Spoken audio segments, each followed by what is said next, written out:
Hello out there, folks. It's Dave here from Dave Station VR, as always, and today is a very exciting day because we're on the cusp of Iron Man VR, exclusively for the PlayStation VR, developed by Camouflage and published by Sony, coming this Friday, July 3rd, for $39.99.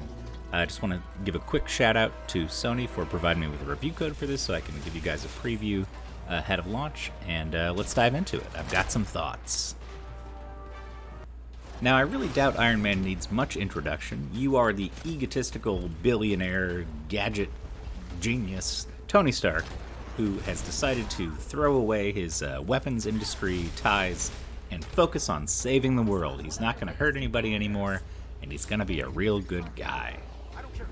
But, of course, all is not well, because his past has come back to haunt him in the form of an enemy named Ghost, whose entire mission is taking him to task for his past failings and making him see the folly of his ways. As you can tell, that's a pretty good setup for a action VR superhero game, and for the most part I really did enjoy the plot and the characters. All the voice acting is pretty well done, and there's twists and turns in the story. It's nothing, it's not Hemingway or anything, but it's pretty good.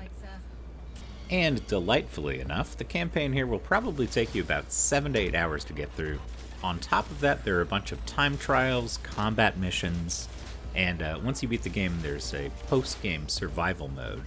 So there's a lot to do here, lots of stuff to unlock. I didn't get through everything in the game in terms of every weapon, every armor upgrade. So there's plenty I could still go back and do here, even though I've finished the campaign. Now, before we get into any really deep critique of the game here, what I'd like to do is really praise Camouflage for nailing the feeling of being Iron Man in a kind of mechanical way.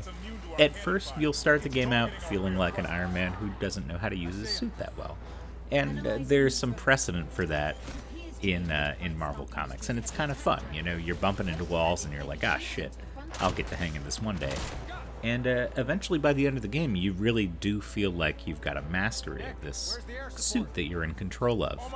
And there's a lot of options for how you want to approach a certain scenario. It feels good to be Iron Man in this game. So they really, really nailed that.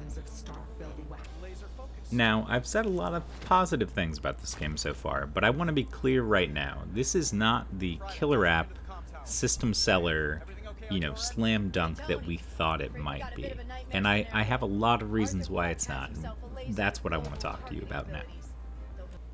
I think everyone agrees that loading screens in VR suck. No matter how good they are, if there's too many of them, it's not fun.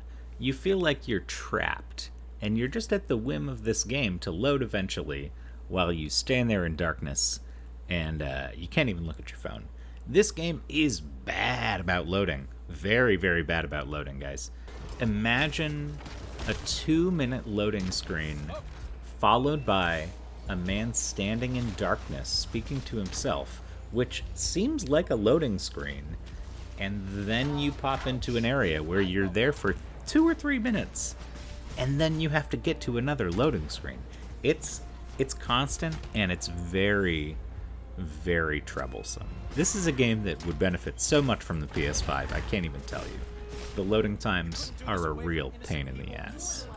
The other thing is, as much as I want to praise Camouflage for nailing the mechanics of being in the Iron Man suit, everything in between is very clunky.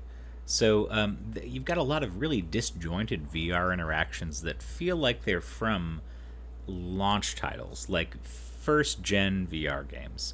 For instance, there's a scene where you shake Nick Fury's hand.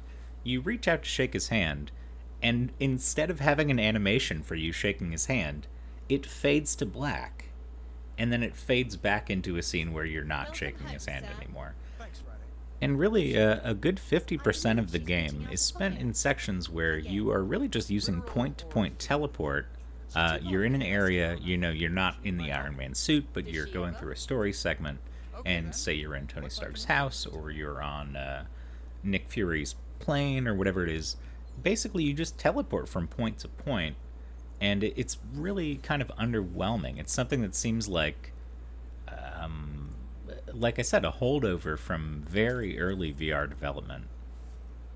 The other thing is, I really don't want to pile on too hard here, because I did enjoy this game overall, but the graphics in some sections are really not up to par from what I'd expect from a Marvel game published by Sony. I mean, there's a level, the Shanghai level, where the amount of detail is essentially the same as what you'd get in the Spider-Man Far From Home free experience, in that every building is just copy-pasted, low-res textures, at differing heights.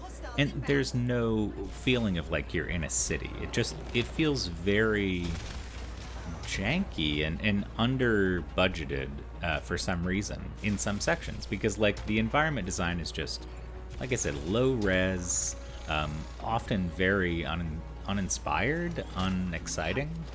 And the combat is fun in these arenas, but you can't help but notice, especially because the game reuses stages quite often, it really just doesn't look as good as I expected from a company with, I'm assuming, at least a AA budget for a game like this, for a Marvel Iron Man game. And I'm worried that some people will get the PSVR with this bundle because they think Iron Man VR is going to be the best looking, best feeling, best implemented VR game. And I'm worried that people will get that and say, oh, this is the best VR can do? I'm not into it. So there's definitely, I want people to get into this understanding that while it's a fun game, it's not the savior that we were thinking it would be. It's not gonna turn people around and convince them that VR is incredible, because it just has too many shortcomings. Now, having said all that, I would still recommend this game for people who are familiar with VR and, have heard what I said and are still interested, because there is a lot of heart in this game. There is a lot of fun to be had in this game. I just really think that there are too many rough edges and too many frustrations for this to be, our 10 out of 10 best new VR game. I don't give scores, but I wouldn't put this in the top 3. I would put this maybe in the top 5 to 10 VR games. So just know what you're getting into. But for a $40 game, I think there's a lot of content here. And like I said, there are a lot of shining moments in this game. And I don't think you'll be disappointed overall. Just temper your expectations. There's been so much hype around this game that we really need to kind of tamp down and say, hey guys, it's a pretty good game. It's an Iron Man game. You'll feel like Iron Man. But it's not, the white whale. It's just a game at the end of the day. So, yeah. But it's a good game, and I would recommend it. I think if you want to wait for a sale, totally justified. This would be a great $30 game, $20 game. But even at $40, I think there's just enough content to justify it, and a lot of the replayable stuff skirts those issues that I was talking about, as far as the narrative scenes where you're teleporting or you have the weird VR interactions and stuff.